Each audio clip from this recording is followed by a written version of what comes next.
Okay, welcome to the week 3 go-to session. So this is the third out of 4 go-to sessions we're holding this month. We're also halfway through the class, so yay! Yeah, class is here full sail, move quickly. So I hope everybody's finding the experience rewarding. I know it's a lot of hard work. Again, things move fast, but you're halfway there. Okay, we're kind of nearing the end. Things kind of slow down in some ways because we're going to focus mostly on your final presentation from here on out. I see. Well, someone had their hand up briefly, but I don't know if that was by accident or not. But now the hand has gone down, so I'm just going to go ahead and move forward. Okay, the good news is I think today's presentation is going to be a little bit shorter. I don't have as much to cover. I basically want to review some kind of key concepts from this week's reading and then also remind you of what we're working on for this week. So let's go ahead and get started on that. Okay. Again, I hope you're keeping up with the readings. As I said in past sessions, I don't really mind if you sort of, not ignore the readings, but, selectively read. If you're not looking at every single example or every single multimedia example that Nancy Duarte shares, that's fine. When you look at just the sort of core text in each of the chapters, it's not terribly long. And I think you can sort of get through the readings quickly, but still do so with some care. And especially for this week. I mean, every week it's important, but I think this week's readings, which were chapters 5 through 9 in the textbook Resonate, are especially important because it gets into these specific details about how to actually create presentations and what you should be aiming for. And it's got lots of really down-to-earth advice, some of which I'm going to highlight in this session. But yeah, reading through that material, or at least selectively reading but with depth, should help you. Because we're getting into the actual creation of the presentation starting this week. And I think those chapters can be really, really helpful. Okay, so let's talk a little bit about some of the big picture ideas from those readings. Chapter 5 focuses on content, right? Like what you're actually going to put in your presentation. And one of the things that Nancy Duarte stresses over and over again is this idea that the presentations are more than just facts, okay? She's repeated often in both books, Resonate and Slideology. I've been repeating in the presentations. Kind of the same idea that presentation software sort of naturally sets up presentations that are kind of heavy on text, heavy on facts, right? You open up PowerPoint, you choose a template, and it automatically kind of encourages you to start entering in text, entering in bullet points, etc. And one of the things that she stresses in terms of content is sort of begin the opposite way. Now, I want to point something out because I actually mentioned this to a student in our class a few days ago, and I thought I would repeat it here. Sometimes I've sounded a little bit harsh about presentation software, but actually I'm not. I mean, I have no problem with PowerPoint or Keynote or Prezi. I mean, they're all awesome tools. So I think maybe perhaps in other weeks I've sort of overstated the case, almost as if these are terrible programs and you shouldn't be using them. No. I think they're awesome. And I think they're a great way to create presentations, and I have no problem with students choosing a template and working with that. I think that's terrific. After all, I don't expect all of you to be graphic design experts. I don't expect you to already know how to create snazzy looking presentations. That's actually maybe not the complete focus of this class. More importance is actually paid to clear communication and delivering a message, and also being aware of audience. Excuse me. But yeah, opening up, beginning with presentation software, that's fine. I think the point that the author of the textbook makes, and also that I make, is that you should be able to sort of override what the presentation software is asking you to do. And that's what the assignment that you handed in Sunday was all about, actually thinking about how your presentation will be put together, thinking about it as a whole, right? An entire piece that has a beginning, middle, and end, and also thinking about what you might fill your presentation with content-wise. Because then if you go in with a plan, you can make the presentation software do what you need it to do, which is kind of the opposite of what bad presentations do. Bad presentations, you just open up the software and just sort of fill in the blanks, right? Because that's what the presentation software asks you to do. But if you can sort of do the opposite and focus more on this idea that you're delivering a message, right? You're trying to create meaning. And if you can do that and come in with your plan and make the presentation software do what you want it to do, then I think you're on an okay path. But chapter 5, which is about content, is filled with lots of great information. I'm not sure why the words aren't appearing on. Oh, there they are. Hold on, let me go back. I wasn't expecting the words to take so long to appear. I'll have to go into the program and see if I can adjust that. And now they're not appearing at all. Okay, bear with me.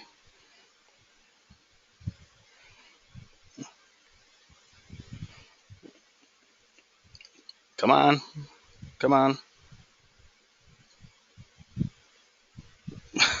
Okay, we'll just move forward. There we go. uh, a lot of waiting just to see information that I've actually repeated often, right? That the importance is on your audience. Okay, putting yourself in their shoes, seeing things from their perspective. This is helpful not only because I think it's sort of common sense that we're satisfying our audience's needs, not our own. But if we're putting ourselves in our audience's shoes, hopefully we can be able to look at our work and see what needs to be fixed, see what needs to be changed. But yeah, the audience always comes first. Another important thing that's stressed in chapter 5 is the importance of telling stories. Okay, stories are powerful tools. Um, for example, you might begin your presentation with a story as a way to sort of relate to your audience and get them into your presentation in a more natural way than just blitzing them with charts or words or bullet points. We all know this, right? The power of storytelling. I'm guessing that in your TED Talk analyses, you probably saw some presenters who used stories occasionally to communicate points that are just more effective in that format rather than, just words splashed on a page or just, straightforward facts and details. So don't forget about the power of storytelling. It might be an opening move that you make, or it might be something that you do real quickly in the middle of your presentation. We're going to talk about what you're working toward this week, which is a 3 to 4 minute presentation where you imagine yourself about 2 or 3 years in the future once you're done at Full Sail. And your presentation will be addressed to prospective employers, where you'll basically present a future version of yourself, a sort of idealized version of who you'll be in 2 years. We call that branding. I touched on branding toward the end of last week's session. But branding is just the sort of unified sense of who you are. And once you know who you are, you should be able to communicate that in everything you do, the way you present yourself, the way that you speak, the way that you write. Last week, I suggested a simple task that you could do where you sort of come up with the adjectives you would use to describe yourself, right? So if you think of yourself as honest or hardworking or thoughtful or creative or funny, right? You should try to come up with a list of adjectives, important adjectives to describe wwho you are, because that, in essence, is sort of what branding is all about. It's that sense of what people would think about of you or say about you when you're not in the room. So yeah, branding is a little bit different. We often think of branding in terms of like corporate branding, the Nike swoosh, the golden arches of McDonald's. But that's actually, those are logos. They're part of a corporate's brand or image, but that's not the entire image. So yeah, brand, image, those kind of terms can be used interchangeably. And your job in your final presentation is to kind of, present a unified sense of yourself to prospective employers. Imagine yourself a couple years into the future. Um, okay, and now I've completely forgotten why this connects to storytelling. Okay, but in the middle of your presentation, you might use a short story to communicate something that could have been communicated in facts. For example, if you think of yourself as hardworking, how thrilling would it be just to see for example, a slide where you just say, "Dear employers, I think I am A, thoughtful, B, creative."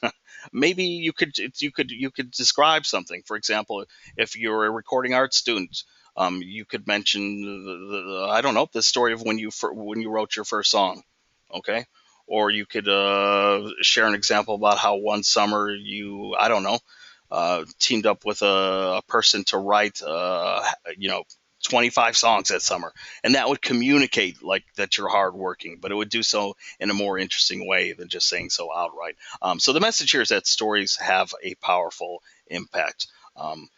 The goal here is not to constantly tell stories throughout the whole presentation because that could overwhelm your audience, but realize that it's a tool that you can bring out occasionally that can really captivate your audience. And actually, I just sort of discussed this um, in the last slide, right?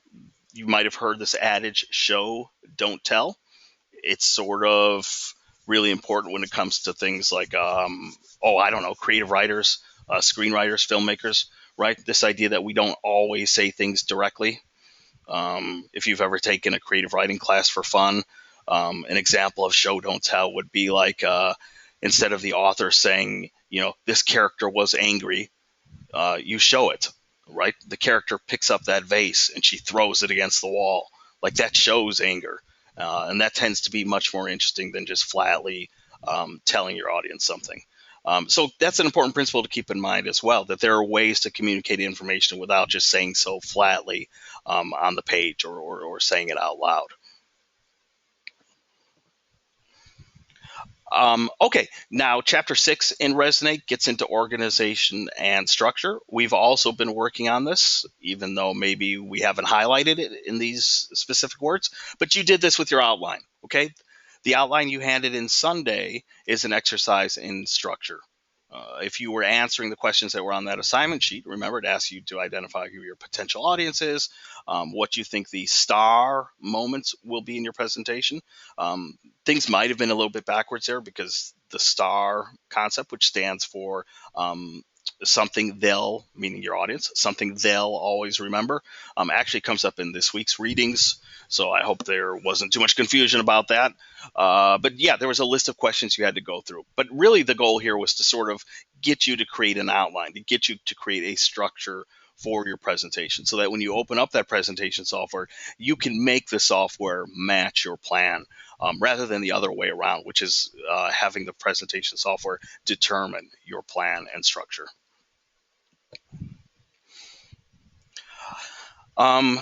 Okay, so let's talk a little bit about structure, specifically the idea of 3 acts, kind of like a play. Okay, there should be a beginning. Okay, this seems like common sense, right? Right now you're thinking, why is he telling me this? I already know this. But you'd be amazed. Like, have you ever created a bad presentation? We talked about that in week 1 to reflect back on your public speaking and presentation experience. Or maybe you've sat through presentations that aren't very powerful. Maybe it's because it didn't have these basic components, like having a beginning, having a middle, having an end, right? Stories have beginnings, middles, and ends, but so do presentations, because presentations overall function as a kind of story, right? It's a story of you coming out to communicate a specific idea. Most of those TED Talks are good examples of this. If you think about the entire, 10-minute, 12-minute, 15-minute presentation that those presenters gave, it also has a shape to it. You can see the sort of parts. If you were to analyze it, that is, you might not notice it on first watch. But yeah, you should be able to analyze and see that there really is typically a beginning, middle, and end, right? I mean, you'll do something, you'll make some sort of opening move in your presentation. You might tell a story, you might have a surprising fact or statistic. You might have some other attention grabbing move, right? But you don't just start in the middle of things. You don't just start with, delivering facts. There's usually some sort of introduction. The middle, the heart of your presentation is where you're going to deliver more of that important information. But again, you have lots of methods that you can use that were covered in this week's readings. That there are more solutions than just delivering bullet points of facts. You actually have a lot of tools in your toolbox to create rich material. And then you'll have some sort of ending, right? Some sort of closing, some sort of natural way to finish the presentation that hopefully leaves your readers or your viewers with a final impression. So again, your planning activity that you handed in was also a way to encourage you to think about in terms of having a beginning, middle, and end. Um, Lots of presentations have a sort of critical moment, or if not a critical moment, then a moment that sort of stands out above all the others. Um, in your activity agenda in for Sunday, and also in this week's readings, this is called the STAR moment. Okay, STAR is an acronym in this case. It stands for something they'll always remember. Oops, let me go back. Well, I'll just stay here. Um, okay, so as a star moment is something that that your audience, they're going to remember. If you when you get to the readings, you'll see lots of great examples. So there's one moment where I think the author gives the example of Bill Gates, who was actually giving a lecture, not so much on technology, but on a social health issue. Um, the problem of malaria in developing nations. And his sort of star moment was when he opened up, quite literally, a jar of mosquitoes, which would have sent me into a panic because I hate mosquitoes. They drive me nuts. Anytime I hear that whining, buzzing sound by my ear, it just makes me jump. And if one gets in the house and I'm trying to sleep and I hear that, like, I just go nuts. I have to turn on the lights and run around and find the mosquito before I could fall back to sleep. So that would have freaked me out. A presenter actually opens up a jar of mosquitoes. But Gates' point here was actually to say, hey, poor people are not the only people who should be suffering from this. And his sort of uh, something they'll always remember moment was him kind of doing this drastic thing. The mosquitoes weren't filled with malaria, however. Um, anyway, she gives a much less shocking example of Steve Jobs. It's interesting to note how many important tech people are sort of terrific presenters and innovative presenters. But she gave the example of Steve Jobs, who, when he was introducing the new Air Mac, took it out of a manila envelope, those sorts of 9 by 12 claspable envelopes that are common in offices, right? When you have to send inter-office uh, materials from one department to another, you'll often use these sorts of manila folders. And the point was that this Air Mac is so thin that it could fit in such a folder. Okay, so that was like his star moment. So if you look through the chapters, there are like 4 or 5 examples of professional presenters and their star moments. Now, the star moment doesn't have to be something like wild or out there or outside the box. It doesn't have to be that stunning. So don't feel pressure to do the equivalent of opening up a jar of mosquitoes or something like that. But there should be one moment, hopefully, in your presentation that really stands out. It's that's a powerful moment. That it's something that your audience could walk away from and truly remember it. So yeah, it doesn't have to be shocking, but it just has to be an important moment that you bring attention to.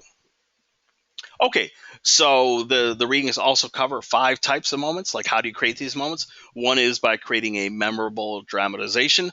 Examples of this would be like using props. Some of your TED Talk presenters might have done that. Having some sort of demonstration. I forget the person's name, but a couple of you wrote about this guy who can make sort of uh, beats just by using his voice, right? So that's an attention grabbing demonstration. It might be a short sketch or sort of skit. These things tend to work better for example, live presentations, which is a little bit different than what you're going to do. Most of you probably won't appear on camera. You'll probably be behind the scenes because your presentation also requires a voiceover component. So you might not be able to do dramatization, but maybe you will.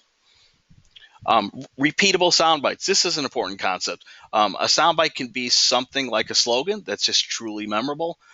Think about President Obama and his "Yes, we can," right? Like, that's a repeatable sound bite. But it's not just slogans. It might be, for example, sound bites also include you purposely repeating something throughout a presentation, an important idea or concept that you want to really hit home, and you do so through repetition. From your reading, the author also gives the example again of Steve Jobs, that when he introduced the iPhone in his product unveiling, like, he repeated again and again the phrase, reinvent the phone, or some variation on that. Reinvent the phone. We're reinventing the phone. Okay, this is a reinvention of the phone. And that wasn't by accident. Like, that was a conscious decision to keep repeating so that it gets stuck in people's heads, right? That this is a new product and that it is a reinvention of this older piece of technology that um, that some of us are older to remember. Nobody, by the way, nobody has phones anymore. Nobody has landlines. Do any of you still have landline phones? I forget. I haven't had a landline phone in like five years. It's like, why would I pay? I don't know. When you add up fees and charges, why would I pay $50 a month for a phone when your smartphone or cell phone can do the exact same thing? Okay, I'm sorry. That was, I guess that was my example of giving a story in the middle of my presentation. Um, I don't even remember, why did I share that story. John says hard making things out due to microphone scrambling or glitches. Is that me? Am I cutting out? Are people having trouble hearing me? Again, I still haven't fixed the problem of the chat, so you're free to type things and you're free to respond. It's just that I'll be the only one who sees them, and then I can repeat. Okay, Corey says I'm cutting out on your end. Uh, Ivan says he can hear me fine. Let me get away from this for just a second. Bear with me. Like I said, today's session will be shorter. I don't think I can really close anything. Well, maybe iTunes. Let me see if that.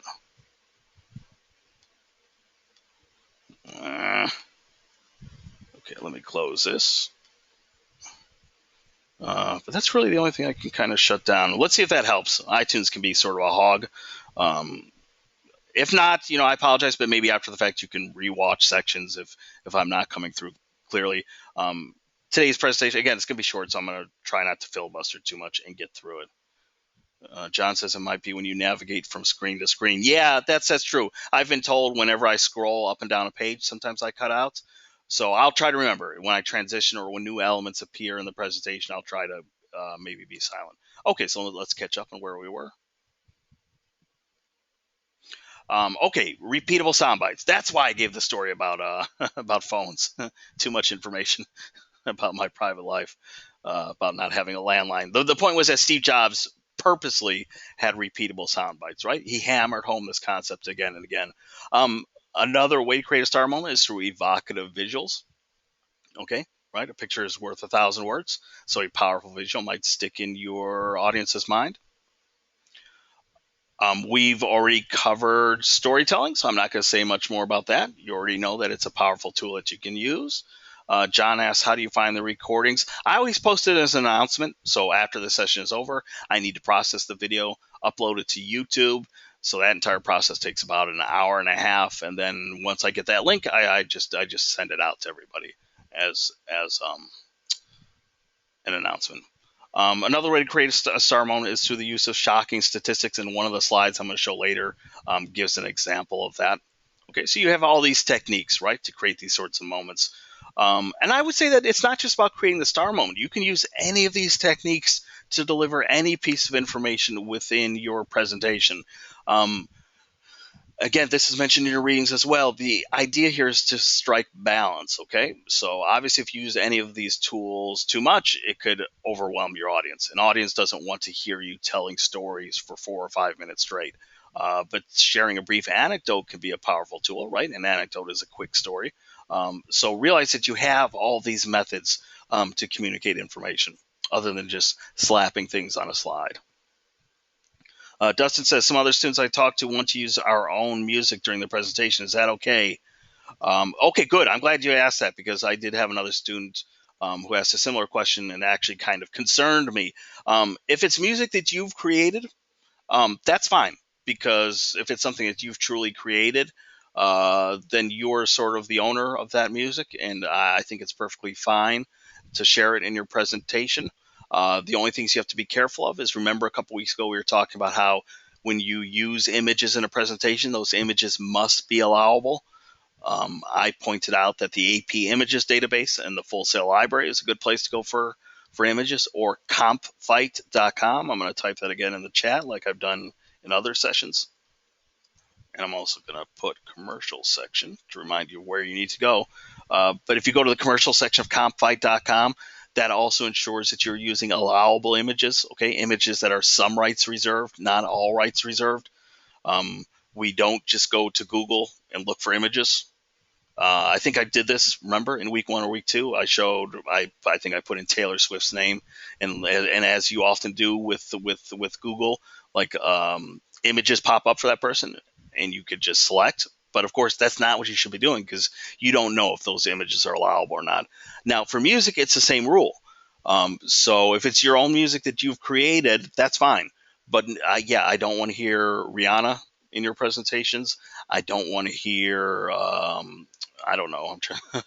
I don't want to hear Azalea Banks. I don't want to hear Kendrick Lamar. I don't want to hear Miranda Lambert. I don't want to hear. I'm trying to think of famous figures from a range of different genres. Like I like those artists too, but it's copyrighted music. So no copyrighted material, whether it's an image or whether it's a sound file, can be used in your presentations. And this is something that's not just specific to this class. You're going to hear it again and again throughout your time at Full Sail. All of you are entering industries where you won't be able to do that, right? It's not just the music people. But if you're in web design, you're not just going to be able to grab images and throw them on your website or whatever it is you're building for a company, like a company's website presence, or if you're in graphic design, or if you're in film. There are very very specific rules in place where you have to give credit. Or think about the television you watch at night. You watch, I don't know, ESPN or one of those entertainment news type shows. They might show clips from a movie, or they might show highlights from that night's set of ball games. At the end of the show, there's always a list of such and such video courtesy of NBC, or such and such video courtesy of this television station in St. Louis that broadcast that game. Right? You always have to give credit. But here, it's not just it's not just a matter of giving credit. You can't take like a Taylor Swift song and then give credit. Anything that's copyrighted needs if it were allowed to be used, it would need specific approval from that copyright holder. And so the chances of you getting permission from Rihanna or Jay-Z to use their music in your presentation isn't going to happen. So everything needs to be allowable. Okay, let me get back on track. Good question, by the way, because I did want to address that.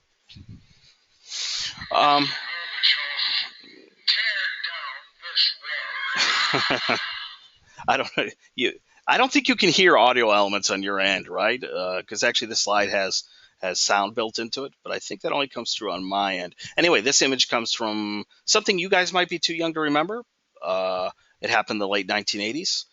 President Reagan went to Germany to celebrate the tearing down of the Berlin Wall. Okay, I'm not going to educate people on history, but for a long time, Germany was divided in half.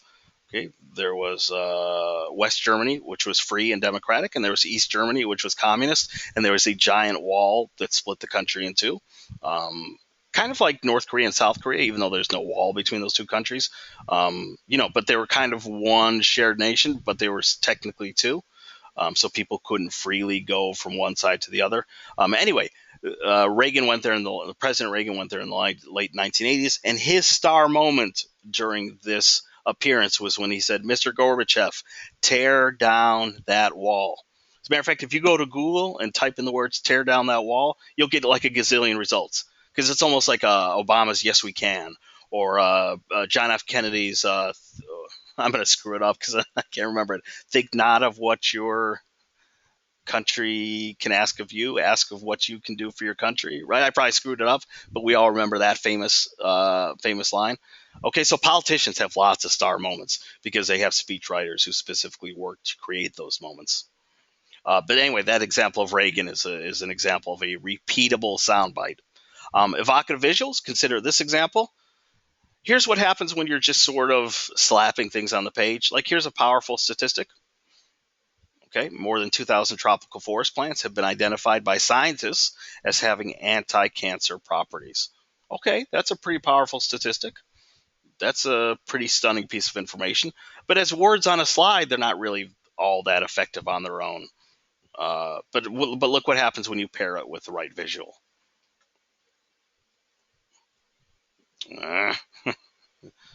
Okay, right? It takes on a different quality or a different character. And notice what's happening here, and this is true for all the go-to sessions, presentations I've been giving week to week. Like finding the right visual and then just matching it with text is actually quite powerful. It allows your audience to have something to concentrate on, but it doesn't take away from what you need to say. Okay. We've already talked about emotive storytelling. By the way, this is a really good example. Um, this woman, Susan Kane, gave a TED Talk, and I don't know if you noticed, but last week I played along. All of you chose a presentation to analyze. I did as well, so I chose this one by Susan Kane. It's really, really terrific. I don't know if you read through my analysis that I posted to the board, but I basically gave an in-depth look at that presentation. But one of the things she's really good at is storytelling. It's from her talk, The Power of Introverts. I'm not going to go into detail about what it's about, but it's basically, introversion is the opposite of extroversion. So introversion means you value quietude, solitude, thoughtfulness, thinking before you speak, right? And that introversion is not the same as shyness. I consider myself probably more on the introverted side, but I'm not shy. Anyway, her whole presentation was about how we could value thoughtful people more instead of the loudest voice in the room. And she gives some powerful storytelling examples. She begins with a tale of one of her earliest memories from childhood, going away to summer camp, and all the girls beginning each morning with this like over the top sort of chant that they had to give, this sort of rah rah, positive feeling inducing chant. And it's a powerful story because it sort of introduces her themes. Why are we doing this cheerleading? Just going through the motions and being a loud voice the only way to sort of build a positive experience, or is there another way to also value the way people think and act? And later in the session, she gives the story about her grandfather, who was a rabbi. And like most religious people, rabbis, priests, he was kind of, a thoughtful, reflective guy. And yet when he died, the entire community came out to mourn him. So yeah, she uses powerful examples in the form of storytelling to communicate her ideas at times. Here's an example of a shocking statistic. Shocking doesn't always have to mean violent or it knocks you out of your chair or something. It just can be a surprising fact or statistic. So Steve Jobs, we are selling over 5 million songs a day. Isn't that unbelievable? 5 million songs a day. That's 58 songs every second of every minute of every hour of every day. Okay. And by the way, there are actually two uh, methods going on here. Okay. Yes, it's a surprising statistic that makes you sort of sit back and go, whoa. But he's also putting in practice the repeatable soundbite idea. That final sentence there on purpose repeats things. That's 58 songs every second of every minute of every hour of every day, right? That's not accident. He's using repetition there to kind of grab your attention. Um, Real quickly, the chapters also cover these fancy Greek words, okay? I don't really care if you remember the Greek words at the end of the class. What I do want you to understand is what the words essentially mean. One is ethos, which is just a fancy way of saying the appeal to trust or credibility. Basically, kind of similar to branding, that you should have a unified sense of yourself and it should come across in everything you do, say, or write. Um, when you're a presenter or when you're a writer, okay, or you're a public speaker, ethos is that similar thing, just from an opposite perspective. As an audience member, do you have a sense of trust in this person? When you watch that specific TED Talk presenter, did she or he come across as a credible person? Did you leave that presentation or that viewing of the presentation feeling like you had just heard someone knowledgeable and thoughtful deliver important information in a successful way? That's ethos. There's pathos, which is just a fancy word for the appeal to emotion, right? That one of the best ways to kind of reach people is by kind of appealing to their emotions, their hearts, not just their minds, but also their hearts. Now, you might think for your presentation that you have to create, where can I do that? It doesn't mean you have to make your audience cry or yell out in pain, but there are subtle ways where I think you can deliver information that that speaks to the hearts of your viewers, not just their minds. The opposite of pathos, of course, is an appeal to the mind, which is why we have the picture of Mr. Spock. Okay, logos, which is just a fancy word for the appeal to logic. Okay, um, so it might sound like I'm saying, never use statistics, never use facts, never use charts. No, no, that's not the point. We're trying to strike balance. And too often in the past, presentations valued facts, statistics, right? Uh, just the facts, ma'am, and nothing else. And that's not really the most successful way to deliver information.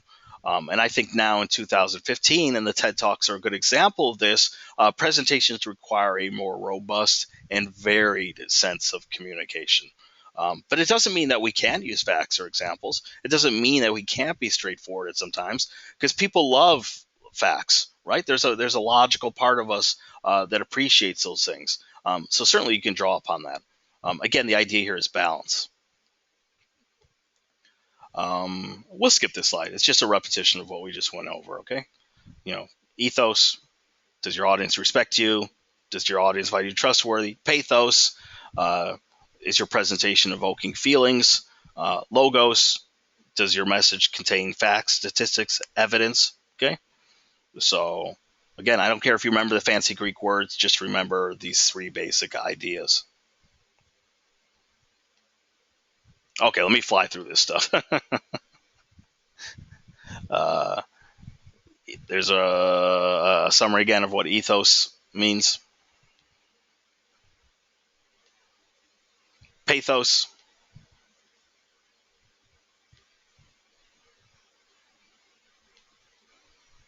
Logos.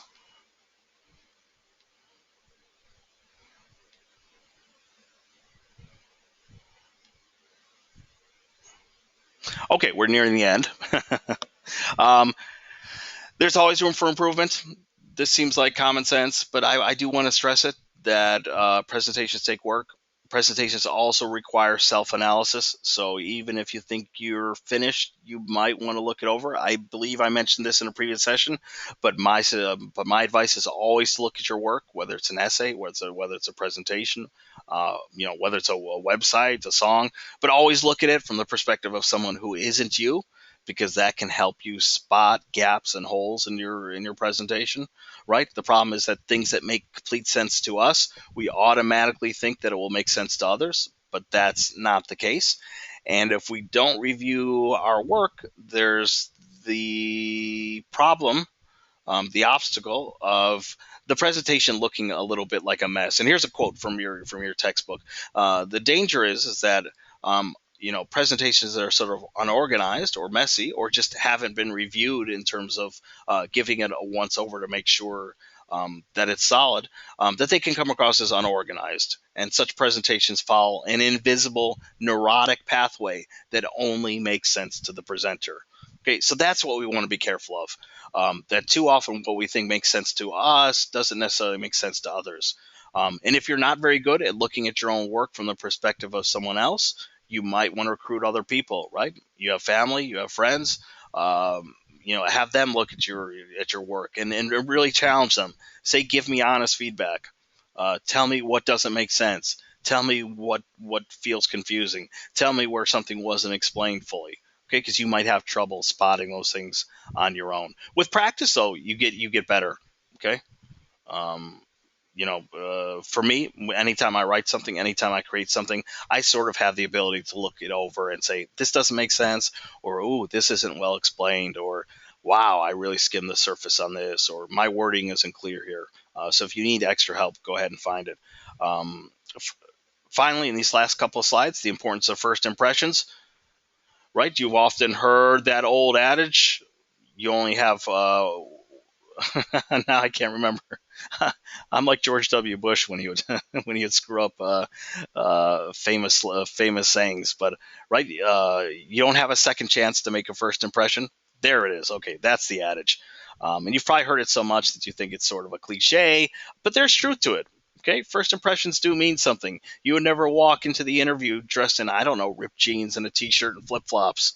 The same thing happens to presentations. Your audience learns a tremendous amount about you just based solely on the first time that you appear. And even though you won't be appearing on stage like the TED Talk presenters do, your presentations do have to sort of get off on the right foot.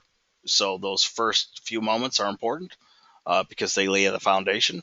If you're stumbling or you're unclear in your wording or it sounds like you're winging it, there's a danger that your audience will tune out or not trust you, right? Ethos.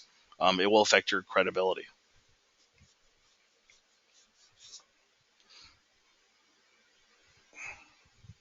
I'm going to skip that. Okay, here's the final slide, and then I'm going to just give some quick reminders about what we're doing this week. There's this concept from the reading, hop down from your tower, which is Nancy Duarte's way of saying, be careful how you word things. Okay. When people deliver highly scientific or technical presentations, so imagine that you're like, I don't know, giving a presentation on physics. That might be fine if you use highly technical language if your audience expects it.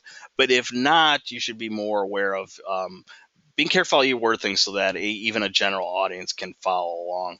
And it doesn't have to be something highfalutin like physics. I mean, some of you are here to study music production, graphic design, right? These are pretty technical disciplines. But be careful, okay? Because you don't want to lose your audience by using fancy pants language. And it's not just a matter of technical language either. Sometimes presentations encourage us, without us even realizing it, to sort of become overly formal. So we start using 10 words when only 5 would do, or we use big words, fancy words, instead of just straightforward words, right? Like think of this presentation that I'm giving now. I'm using language that's pretty accessible. I'm not using highly theoretical or fancy language. I could, but that wouldn't be very useful. And when this presentation did include specified terms like those Greek words, ethos, pathos, logos, I was sure to define them. So yeah, that's the message here. Be careful how you speak because it might make it sound like you're, at the top of this ivory tower. Okay, let's talk a little bit about what you need to do for this week. This week is kind of light. Here, let me go to the activities page.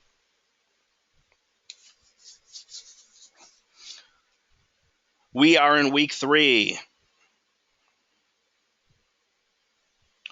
First of all, there is this discussion board where you can share information about your first draft. Actually, let me go into the preview of that.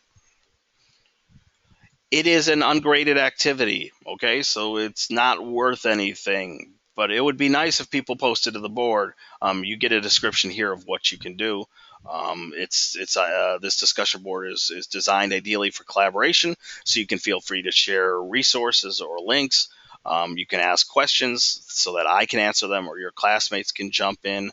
Again, I mean, it's not a graded activity, so I'm not going to take points off if you don't do it. But it would be nice if you could participate in this discussion board. And if you do, you might get a few bonus points added to your first draft that is due this Sunday. So just be aware that this board is open for you to use. But the main activity for this week is the 3.4 assignment, which is due on Sunday. This is the first draft of your presentation.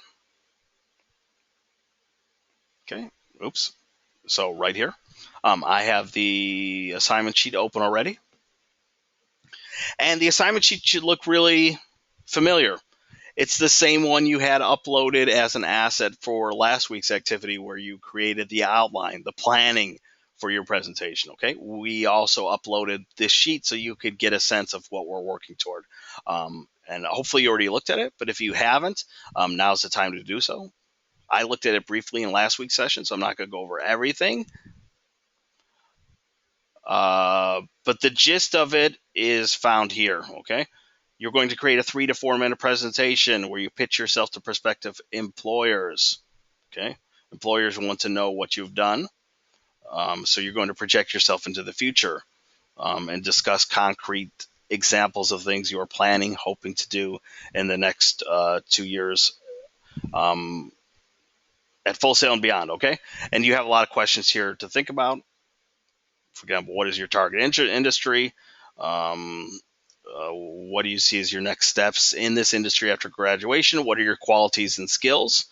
And also, what qualities and skills is your industry looking for? Okay, so you have a lot of thought questions to consider. But then, yeah, your job is to create a unique future representation of yourself through storytelling, not just storytelling, uh, but yeah, that portrays you as a valuable contributor to your industry. Okay, you're going to compose your presentation through the voice of your future self, looking back on your success. Again, I'm not going to read through every item on the assignment sheet because you can do that on your own. Let me just stress a couple things. First of all, again, it's a 3 to 4 minute presentation. That's actually pretty short. I know that sometimes in public speaking classes, you've experienced the opposite, right? Your teacher says, create a 5 to 7 minute presentation, and there's always that student or two or three who delivers her information and then sits down after a minute because what she thought she had planned, she just sort of raced through. But actually, in this class, I think 3 to 4 minutes is going to feel too short, not the opposite. It doesn't take much time off the clock at all to fill 3 to 4 minutes. So keep that in mind. Um, Choose an appropriate presentation tool. Okay, so you'll have to decide what's the best method to deliver your information. It might be PowerPoint, it might be Keynote, it might be Prezi. For those of you who are really ambitious, it might take the form of a short video. Okay, um, so choose a tool that you're most comfortable with. Um, oh, I remember I was going to say too. Uh, the presentation does require some voiceover or narration. Okay, so it's not just a static presentation that one flips through. It's not just me going through your slides, and that requires some planning and some scripting on your part. So you're not just winging it. So you're not just making things up. And if you're not familiar with how to do these things, the good news is, it's 2015. So there are tons of links out there. There are tons of YouTube videos on everything from how to include voiceover or audio to a PowerPoint presentation to how to use a specific piece of software. Um, there are even basic tools like QuickTime, which is available for both Mac and PC, is a really simple tool that you can use to record audio. Um, so you can always record audio in advance and then sort of drag it into your project. The bad news is I think most of you don't have your MacBook books yet, right? I've heard that you get them in month 3, maybe. Maybe it used to be month 4. Uh, Mac is great because there are lots of cool tools like iMovie. iMovie is terrific because even if you're not experienced with filmmaking, it doesn't matter. It kind of works awesome as a presentation tool. Uh, because, for example, I would sometimes create slides and PowerPoints, save them as images, and then just drag the images into an iMovie project. And then you could do lots of cool things like record audio right there in the program, and then edit that audio so that it matches the length of the image, or you can change the length that the amount of time that the image appears, so it matches the length of the audio. And you can add in transitions, you can add in intertitles. It's been a long time since I've used PC, but I'm guessing that Windows Movie Maker works the same way. So you have a lot of different tools, okay? So you'll have to choose one that you're most comfortable with that allows you to create this sort of multimodal presentation.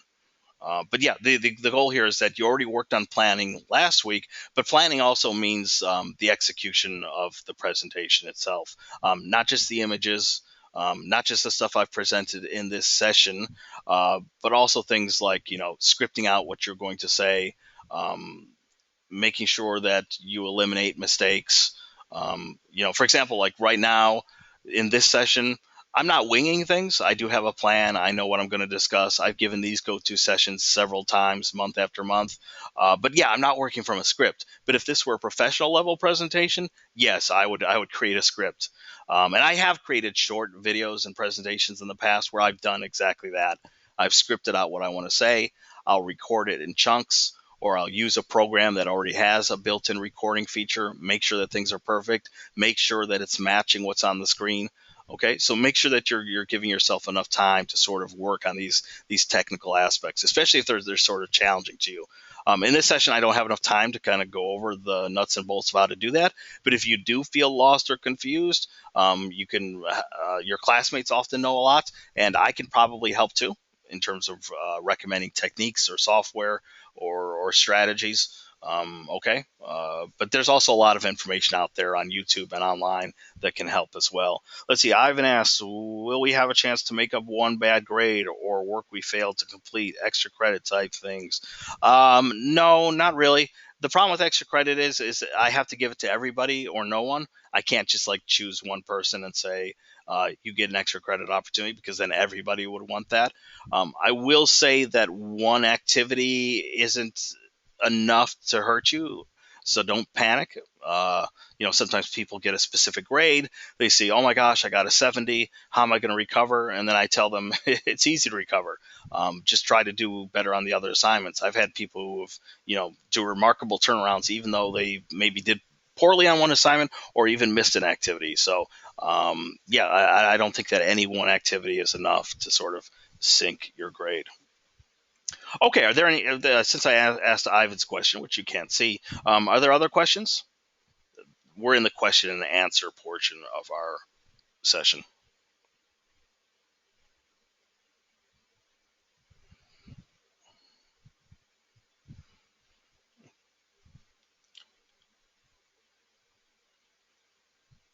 Okay, if you're comfortable with what we've went over, you are free to go enjoy the rest of your evening. I'm going to hang out here though for a little while and answer questions if people have them.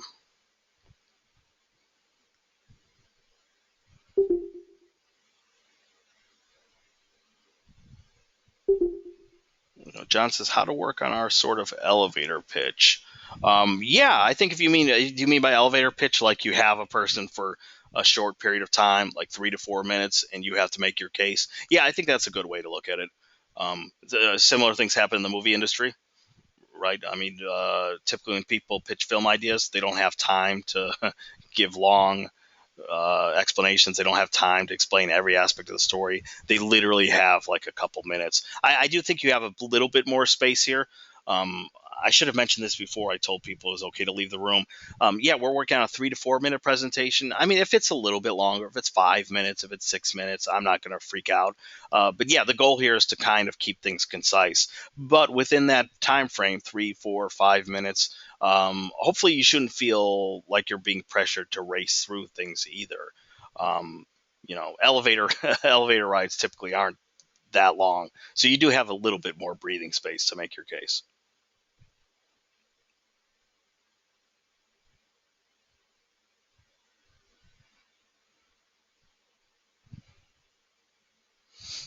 Okay, any other questions, people?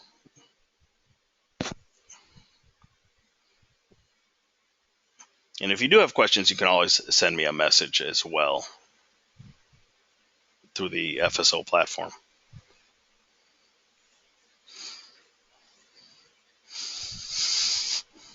But basically, yeah, I mean, make sure you read through the assignment sheet. I mean, the assignment sheets, I love them, but they can also be a little bit frustrating because they are open ended, right? We're not really, we don't force students to follow a single structure or a single method, which is great if you love the freedom and then the ability to sort of create your own unique 3 to 4 minute presentation where you make your case.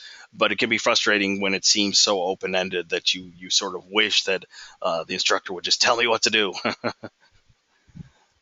But yeah, you have a lot of freedom with this assignment as long as you're sort of fulfilling the main goals outlined here in the assignment sheet.